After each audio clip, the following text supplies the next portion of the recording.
Russia has taken several high-profile meetings with Syria, Iran, and Turkey, and the most visible signs that the United States has lost relevancy in the fight shape the future of Syria, if not the region. On Wednesday, Russian President Vladimir Putin met with Turkish President Recep Tayyip Erdogan and Iranian President Hassan Rouhani in Sochi to discuss the new stage in achieving a political solution to the 6.5-year civil war there, Reuters reported. Erdogan indicated that key decisions will be made in the meeting, while Rouhani specified that the only foreign forces allowed in Syria should be ones there at the invitation of the Syrian government. Given that Iran and Russia have been backing Syrian President Bashar al-Assad's forces, there's little ambiguity in who Rouhani feels should be involved in shaping Syria's future. Wednesday's meeting follows another one on Monday, when Putin hosted Assad in a three-hour meeting in Moscow, and UN Special Envoy on Syria Staffan de Mistura is also Moscow-bound this week, with the meeting planned on Thursday. The United States, meanwhile, has taken a backseat, working with the Syrian Kurds in the fight against the self-proclaimed Islamic State ISIS, which is now on the back foot in Syria. The United States has few allies in Syria and even fewer legitimate reasons to stay there, perhaps helping settle returning refugees or reconstruction of the shattered country's infrastructure. Turkish involvement in Syria will be aimed at keeping the Kurds, among the few friends of the United States there, down. Turkey sees Kurds, an ethnic minority fighting for independence, with increasing violence, as a threat against national security.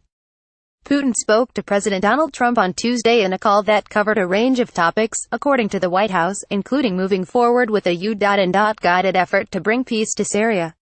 But the U.S. version of what that looks like might be radically different than what Russia would like to see. For starters, a key U.S. concern in Syria and elsewhere in the region is Iranian influence, hence the backing of Saudi Arabia, which has made several attempts to force a wedge between Iran and other countries, such as Qatar and Lebanon.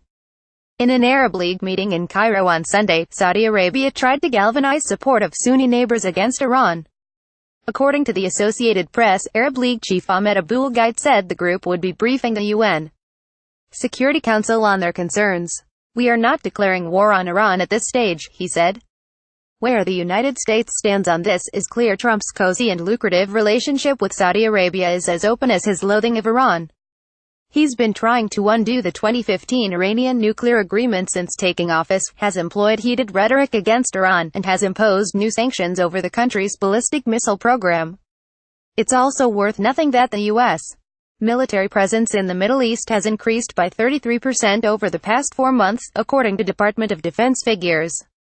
However, it's becoming increasingly clear that the party likely to be elbowed out of Syria will be the United States, not Iran. This is familiar territory for the United States. See Iraq. Iran, as with Russia, has had a consistent stance in Syria. It has been backing Assad all along. Regardless of what the UN or any rights group has to say about it, Iran has been fighting rebels and ISIS alike, with a consistency that the United States cannot claim. From the start, the U.S. policy on Syria has been a patchwork of confusion: to support Assad as a possible reformer, or push for his removal, to intervene or stay out to side with Russia or push back. This week's airstrike didn't have much of a real impact. The incoherence reached fever pitch this year after Trump ordered a massive missile strike on an airbase in April, thought to have been the source of a horrific chemical attack. Nikki Haley, the U.S. ambassador to the UN, lashed out at Russia less than a week later. Addressing the UN Security Council, Haley said, "To my colleagues from Russia, you are isolating yourselves from the international community every time one of Assad's planes drop another barrel bomb on civilians, and every time Assad tries to starve another community to death." But by July, everything changed. That's when Trump decided to halt the CIA program that had been arming anti-Assad rebels since 2013. At the time, former CIA operative and CNN security analyst said the move was a strategic mistake. "It looks like, to me, that he just gave that as a gift to Vladimir Putin for no quid pro quo, and that's not the way diplomacy works. We should have used this. We should have demanded, for example, safe zones so the Sunnis wouldn't get hit from the air, so this is just inexplicable why he would do this." Secretary of Defense James Mattis said last week that the United States is not just going to walk away from Syria right now, but just what role the United States will have there remains a bit of a mystery. In the same press gaggle, Mattis also admitted that the United States is relying on Russia to get Iran to leave certain areas of Syria, something Iran is unlikely to do if doing so opens the door for any U.S.